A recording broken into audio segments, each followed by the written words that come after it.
ಗುರುಜಿ, ಸಂಸ್ಕಾರಗಳ ವಿಭಾಗ ಅಂದ್ರೆ ನಮ್ಮೆಲ್ಲರಿಗೂ ಬಹಳ ಪ್ರೀತಿಯ ವಿಭಾಗ. ಯಾಕಂದ್ರೆ ಏನೋ ಒಂದು ವಿಶೇಷ ಮಾಹಿತಿ ನಾವು ತಿಳ್ಕೋಬಹುದು, ನಮ್ಮ ಜೀವನದಲ್ಲಿ ಅಳವಡಿಸ್ಕೊಬಹುದು ಅಂತ ಇವತ್ತೇನ್ ತಿಳಿಸ್ತಾ ಇದ್ದೀರಾ? ಇವತ್ತು ಬಹಳ ಮುಖ್ಯವಾಗಿ ವಿಚಾರ ತಿಳಿಸ್ತಾ ಇದ್ದೀನಿ. ವಿಶೇಷವಾಗಿರ್ತಕ್ಕಂಥ ವಿಚಾರ ತಿಳಿಸ್ತಾ ಇದ್ದೀನಿ. ಏನು ಅಂದರೆ, ನಾಳೆ ದಿವಸ ಚಂದ್ರ ಜಯಂತಿ. ಆ ಚಂದ್ರ ಜಯಂತಿಗೆ ಇವತ್ತು ವೈಕುಂಠ ಚತುರ್ದಶಿ, ಪೌರ್ಣಮಿಗೆ ಹತ್ತಿರ. ಪೌರ್ಣಮಿ ದಿವಸ ಸಾಧಾರಣವಾಗಿ ನಾವೆಲ್ಲ ಆ ಪೂರ್ಣಚಂದ್ರನ ನೆನೆಸ್ಕೊಂಡು ಸತ್ಯನಾರಾಯಣ ಅಂತ ವ್ರತ ಮಾಡ್ತೀವಿ. ಸತ್ಯನಾರಾಯಣ ವ್ರತ ಮಾಡೋದೇ ಮನಃಶಾಂತಿಗೆ, ಮನೇಲಿರ್ತಕ್ಕಂಥ ನವಗ್ರಹ ದೋಷ ಹೋಗೋಕ್ಕೆ. ನಿಮಗೆಲ್ಲ ಗೊತ್ತಾ, ನಿಜವಾಗ್ಲೂ ಸತ್ಯನಾರಾಯಣ ಪೂಜೆ ಮಾಡಿದಾಗ ಎಷ್ಟೋ ಜನ ಪೆದ್ದುಗಳು ಗೊತ್ತೇ ಇಲ್ಲ ಸತ್ಯನಾರಾಯಣ ಪೂಜೆ ಮಾಡ್ತೀವಿ ಅಂತ ಅನ್ಕೊತಾ ಇದ್ದೀರಾ. ಪ್ರತಿಯೊಬ್ಬರು ನಿಜವಾಗ್ಲೂ ಹೇಳ್ತೀನಿ, ಸತ್ಯನಾರಾಯಣ ಅಂತಕ್ಕಂಥ ವ್ರತಕಲ್ಪ ಮಾಲೆ ಮಾಡ್ತಕ್ಕಂಥ ವಿಚಾರನೇ ನವಗ್ರಹ ದೋಷ ಪರಿಹಾರಕ್ಕೆ. ಯಾಕೆ ಗೊತ್ತಾ, ನವದಾಲ್ಲೇ ಇಟ್ಟಿರ್ತೀವಿ, ಕಲಶ ಆಹ್ವಾನ ಮಾಡ್ತೀವಿ. 9 ನವಗ್ರಹಗಳನ್ನ ಕಲಶ ಪೂಜಾನಲ್ಲಿ ಆರಾಧನೆ ಮಾಡಿ ಎಲ್ಲ ಗ್ರಹಗಳನ್ನ ಕರೆಸಿ ಸಾಕ್ಷಾತ್ ಶ್ರೀಮನ್ನಾರಾಯಣ ಕಾಲ್ ಕೆಳಗೆ ಇರ್ತಕ್ಕಂಥ ಇವ್ರನ್ನ ಆಹ್ವಾನ ಮಾಡಿದ್ದೀವಿ.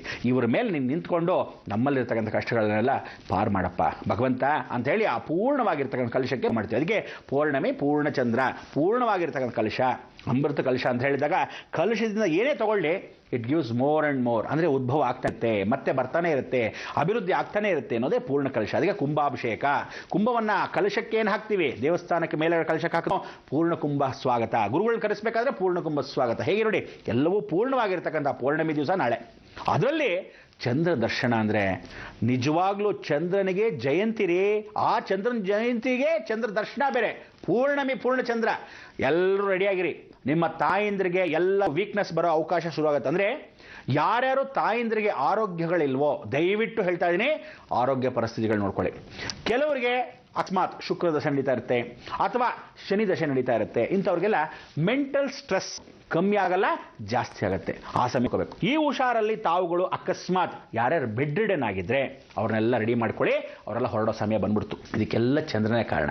ಅದಕ್ಕೆ ಈ ಒಂದು ಚತುರ್ದಶಿ, ವೈಕುಂಠ ಚತುರ್ದಶಿ, ಭಗವಂತ ಇಂಥ ತಾಯಂದ್ರಿಗೆ ನೀರಲ್ಲಿರ್ತಕ್ಕಂಥ ನೀನು, ಇಡೀ ಜಗತ್ತು ಮಾಯಾವಿ ನೀನೇ. ಅದಕ್ಕೆ ನೀನೇ ತಾಯಾಗಿ, ವಿಶೇಷವಾಗಿ ಜಗನ್ಮೋಹಿನಿ ನಿನ್ನ ತಂಗಿಯಾಗಿರ್ತಕ್ಕಂಥವಳು ದುರ್ಗೆ, ಅವಳು ತಾಯಾಗಿ, ಅಂದರೆ ಎಲ್ಲ ದೇವತೆಗಳಿಗೆ ತಾಯಾಗಿರ್ತಕ್ಕಂಥ ಜಗನ್ಮಾತೆ. ನೀವಿಬ್ಬರೂ ಸೇರಿ ನಿಮ್ಮ ಕುಟುಂಬದ ಮುಖಾಂತರವಾಗಿ ಶನಿ ಚಂದ್ರ ಅಂದರೆ ಮನಸ್ಸಿನಲ್ಲಿರ್ತಕ್ಕಂಥ ಗೊಂದಲಗಳನ್ನೆಲ್ಲ ಹೋಗಲಾಡಿಸಿ. ನಾಳೆ ಎಷ್ಟೋ ಜನ ದಯವಿಟ್ಟು ಹೇಳ್ತಾ ಇದ್ದೀನಿ, ಸಮುದ್ರದ ಹತ್ರ ಇರ್ತಕ್ಕಂಥವ್ರು ಚಂದ್ರ ಜಯಂತಿ ಬಹಳ ಚೆನ್ನಾಗಿ ನೀರು ಉಕ್ಕತ್ತೆ. ಮಂಗಳೂರು, ಉಡುಪಿ ಗಿಡುಪಿ ಎಲ್ಲ ಯಾರಿದ್ದೀರಾ, ಕೇರಳ ಬಾರ್ಡ್ರು ಆ ಕಡೆ ಈ ಕಡೆ, ಮೆಡ್ರಾಸ್ ಕಡೆ ಯಾರಿದ್ದೀರಾ, ನೀರಲ್ಲಿ ಬಹಳ ಚೆನ್ನಾಗಿ ಉಕ್ಕತ್ತೆ, ಹುಷಾರಾಗಿರಿ. ನೀರಲ್ಲಿ ಬಾವಿಗಳೇನಿರುತ್ತೆ, ಬಾವಿಗಳು ನೀರು ಉಕ್ಕತ್ತೆ, ಹುಷಾರಾಗಿರಿ. ಕೆರೆಗಳೆಲ್ಲಿದೆ ಅಲ್ಲೆಲ್ಲಿ ನೀರು ಉಕ್ಕತ್ತೆ, ಹುಷಾರಾಗಿರಿ. ನಿಜವಾದ ತೊರೆಗಳು ಅಂದರೆ ಯಾವುದೋ ನದಿಗಳು ಹರ್ಕೊಂಡು ಬಂದು ಆ ನೀರು ಅಲ್ಲೇ ನಿಂತು ಒಂದು ಕೆರೆ ಆಗೋಗಿರುತ್ತೆ. ಮಧ್ಯ ಮುಂದಕ್ಕೆ ಹೋಗ್ತಾ ಇದ್ದಿದ್ದು ನದಿ ನಿಂತು ಹೋಗಿ ಡ್ಯಾಮ್ ಅಂತ ಅನ್ಕೊಂಡಿರ್ತಕ್ಕಂಥ ಜಾಗ, ಅಥವಾ ಡ್ಯಾಮ್ ಇಲ್ದೇನೆ ಕಟ್ಟೆ ಅಂತ ಆಗೋಗಿರೋ ಜಾಗ, ಮುಂದಕ್ಕೆ ನೀರು ಹರಿದೇ ಜಾಗ. ಇದೆಲ್ಲ ನಿಜವಾದ ನೀರುಗಳು ಜಾಸ್ತಿ ಹರಿಯಕ್ಕೆ ಶುರುವಾಗುತ್ತೆ ನಾಳೆಯಿಂದ ಚಂದ್ರ. ಅಂದರೆ ನಾಳೆಯಿಂದ ಲೆಕ್ಕ ಹಾಕೊಂಬಿಡಿ. ಉತ್ತರಾಯಣ ಪುಣ್ಯ ಕಾಲದಷ್ಟೊತ್ತಿಗೆ ವಿಶೇಷವಾಗಿ ನೀರು ನೀರು ನೀರು ಅಂದರೆ ಚಂದ್ರನಿಗೆ ಬಹಳ ಸಂತೋಷ ಆಗುತ್ತೆ. ಇನ್ನು ಮೇಲೆ ಎಲ್ಲರೂ ನೀರು ಜಾಗೃತಿ ಇರಬೇಕು. ಹುಷಾರ್. ಇದನ್ನು ಎಷ್ಟು ಸಲ ಹೇಳಿದ್ರು ಗೊತ್ತಾಗಲ್ಲ. ಅಕಸ್ಮಾತ್ ಸರ್ಕಾರದವರು ನೀವು ನೀರು ಕುಡಿಯೋ ನೀರಲ್ಲಿ ಬೆರ್ಕೆತಕ್ಕಂಥ ವಿಚಾರ ಏನೋ ಅವ್ರು ಪಾಪ ಜಾಸ್ತಿ ಹಾಕಿರ್ತಾರೆ ಕೆಮಿಕಲ್ಸ್ನ. ಈ ಕೆಮಿಕಲ್ಸ್ ಏನು ಅಂದರೆ ಗಲೀಜೆಲ್ಲ ಕ್ಲೀನ್ ಮಾಡಲಿ ಅಂತ ಕ್ಲೋರಿನ್. ಆ ಕ್ಲೋರಿನ್ ನೀವು ಕುಡಿದು ಏನಾಗ ಇನ್ನಷ್ಟು ರೋಗ ಜಾಸ್ತಿ ಆಗಿದೆ. ಸ್ವಲ್ಪ ನೀರು ಗಲೀಜಾದರೆ ಬೆಳ್ಳಗಾಗ್ಬಿಡುತ್ತೆ ಅಂದ್ಕೊಂಡು ಅವರು ಕ್ಲೋರಿನ್ ಸುರಿದಿದ್ರೆ ಅಲ್ಲಿ ವಾಂತಿ ಭೇದಿಗಳು ಜಾಸ್ತಿ ಆಗಿ ಮುಖ ಎಲ್ಲ ಕಪ್ಪಾಗುತ್ತೆ. ಕ್ಲೋರಿನ್ನು ದೇಹಕ್ಕೆ, ಚರ್ಮಕ್ಕೆ ವ್ಯಾಧಿ. ಅದು ಸೈಂಟಿಫಿಕಲ್ ಆಗಿ. ಆದರೆ ನಿಜವಾಗ್ಲೂ ನೀರ ಬಗ್ಗೆ ಬಹಳ ಹುಷಾರಾಗಿರಬೇಕು.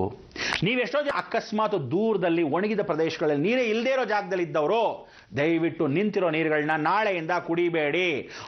ಇನ್ನು ಸ್ವಲ್ಪ ದೂರ ಹೋಗ್ಬಿಡೋ ಬಾವಿ ನೀರು, ಇನ್ನು ಸ್ವಲ್ಪ ದೂರದಲ್ಲಿ ಹೋಗಿ ಯಾವುದೋ ನದಿ ನೀರು ತಗೊಳ್ಳಿ. ಆದರೆ ಎಲ್ಲೆಲ್ಲೋ ಸ್ವಲ್ಪ ನಿಂತಿರೋ ಬಡ ಕುಟುಂಬಗಳು ಯಾರ್ಯಾರು ಕಾರ್ಯಕ್ರಮ ನೋಡ್ತಾ ಇದ್ದೀರೋ ಅಥವಾ ಅಕ್ಕಪಕ್ಕದಲ್ಲಿ ದಯವಿಟ್ಟು ಇದ್ದೀರಿ ಅಂತ ಚಿಕ್ಕ ಕೊಳದಲ್ಲಿ ನೀರು ನಿಂತ್ಕೊಂಡ್ಬಿಟ್ಟಿರುತ್ತೆ, ಗಲೀಜು ನೀರು, ಅದನ್ನೇ ಉಪಯೋಗಿಸ್ಕೊಂತಿರ್ತಾರೆ ಬಟ್ಟೆಗೋ ಅಥವಾ ದೇಹಕ್ಕೋ ಅಥವಾ ಉಪಯೋಗಿಸ್ಕೊಳ್ಳೋ ನೀರ್ಕೋ, ಕುಡಿಯೋಕ್ಕೋ, ಅಡುಗೆಗೋ. ಅಂಥವರೆಲ್ಲ ಜಾಗೃತ ಆಗಿರಿ. ಇದಿಷ್ಟು ಯಾತಕ್ಕೆ ಎಚ್ಚರಿಸ್ತಾ ಇದ್ದೀನಿ ಅಂದರೆ, ಆ ಚಂದ್ರ ಜಯಂತಿ ನಾಳೆಯಿಂದ ಬಹಳ ವಿಕೋಪಗೊಳ್ತಾನೆ. ಚಂದ್ರ ಅಂದರೆ ಯಾವತ್ತೂ ಸೈಲೆಂಟ್ ಆಗಿರ್ತಾ ಇದ್ದ ಚಂದ್ರ ನಾಳೆಯಿಂದ ಸೂರ್ಯನಿಗಿಂತ ಪವರ್ಫುಲ್ ಆಗ್ತಾನೆ.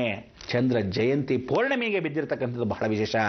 ಇವತ್ತು ಆ ವೈಕುಂಠ ಚತುರ್ದಶಿ ಪೌರ್ಣಮಿಗೆ ಹತ್ತಿರ ಆಗ್ತಾ ಒಂದು ದಿವಸ ಮಾತ್ರ ಆ ಬೆಳಕಲ್ಲಿರ್ತಕ್ಕಂಥ ಈ ಪೌರ್ಣಮಿಗೆ ಚಂದ್ರನ ಅನುಗ್ರಹ ಸಾಕಷ್ಟಿರೋದ್ರಿಂದ ನೀವೆಲ್ಲ ಇವತ್ತಿನ ದಿವಸ ಆ ವಿಷ್ಣು ಸಹಸ್ರನಾಮನ ಏನು ಹೇಳ್ಕೊಡ್ತಾ ಇದ್ದೀನಿ ಆ ಮುಂದಿನ ದಿವಸಗಳಲ್ಲಿ ಹೇಳ್ಕೋಬೇಕು. ದಯವಿಟ್ಟು ಇವತ್ತಿಂದಾನೆ ತಲೆಗೆ ಹಾಕೊಂಬಿಡಿ.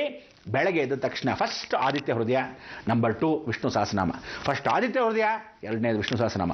ಮನೇಲಿ ಬೆಳಗ್ಗೆ ಎದ್ರು ಹೋಗ್ತಾ ಇರಬೇಕು, ಹಾಡ್ತಾ ಇರಬೇಕು. ಹಾಡುವಾಗ ಬಾತ್ರೂಮಲ್ಲಿ ಕುಕ್ಕರ್ಸ್ಕೊಳ್ಳೋದಲ್ಲ, ಪಕ್ಕದಲ್ಲಿ ಕೂತ್ಕೊಂಡು ಶ್ರವಣ ಉತ್ತಮೋತ್ತಮ. ಕೇಳಿದ್ರೆ ಅಟ್ಲೀಸ್ಟ್ ಉತ್ತಮ.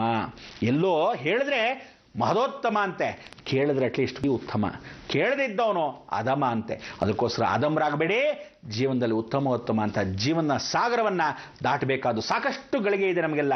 ಇಂಥ ಒಂದು ಸಾಗರವನ್ನು ದಾಟತಕ್ಕಂಥ ಭಗವಂತನ ಕೃಪಾ ಕಟಾಕ್ಷ ಇವತ್ತು ತುಳಸಿ ದಳ ಇಟ್ಟು ನಮಗಿರ್ತಕ್ಕಂಥದ್ದು ಸಾಕ್ಷಾತ್ ಶ್ರೀಮನ್ನಾರಾಯಣಗೆ, ಚತುರ್ದಶಿ ಬ್ರಹ್ಮನಾಗಿರ್ತಕ್ಕಂಥ ವಿಷ್ಣುಗೆ ವಿಷ್ಣು ಸಹಸ್ರನಾಮ ಸಾಯಂಕಾಲ ಪಠನೆ ಮಾಡ್ಕೊಳ್ಳಿ. ಎಲ್ಲರೂ ವಿಭೂತಿ ಧರಿಸ್ಕೊಳ್ಳಿ. ವಿಶೇಷವಾಗಿರ್ತಕ್ಕಂಥ ಮುದ್ರೆ ಧರಿಸ್ಕೊಳ್ತಕ್ಕಂಥವ್ರು ಮುದ್ರೆ ಧರಿಸ್ಕೊಳ್ಳಿ.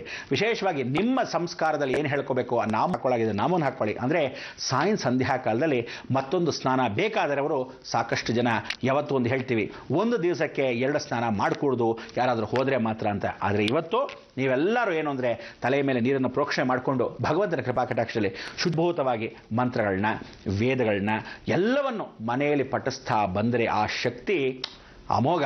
ಇಂಥ ಒಂದು ಅಮೋಘವಾಗಿರ್ತಕ್ಕಂಥ ಕಾರ್ಯಕ್ರಮದ ಮುಖಾಂತರ ತಮ್ಮೆಲ್ಲರಿಗೂ ವಿಶೇಷವಾಗಿರ್ತಕ್ಕಂಥ ವಾತ್ಸಲ್ಯ ವಿಶ್ವಾಸ ಹೀಗೆ ಬೆಳೀತಾ ಹೋಗಲಿ. ಭಗವಂತನ ಕೃಪಾ ಕಟಾಕ್ಷ ಎಂದಿಗೂ ಇರಲಿ. ಪೌರ್ಣಮಿ ಪೂರ್ಣಚಂದ್ರನು ಬ್ರಹ್ಮಲೋಕವನ್ನು ನಿಮ್ಗೆಲ್ಲರಿಗೂ ಕಲ್ಪಿಸ್ಕೊಡ್ಲಿ. ಭಗವಂತನ ಕೃಪಾ ಕಟಾಕ್ಷ ಎಂದಿಗೂ ಆಗಲಿ ಅಂತ ಹೇಳ್ತಾ ನಾವು ನೀವೇನು ಹೇಳ್ಬೇಕು ಹೇಳಿ, ಲೋಕ ಸಮಸ್ತ ಸುಖಿನೋ ಭವಂತು, ಸನ್ಮಂಗಳಾನಿ ಭವಂತು.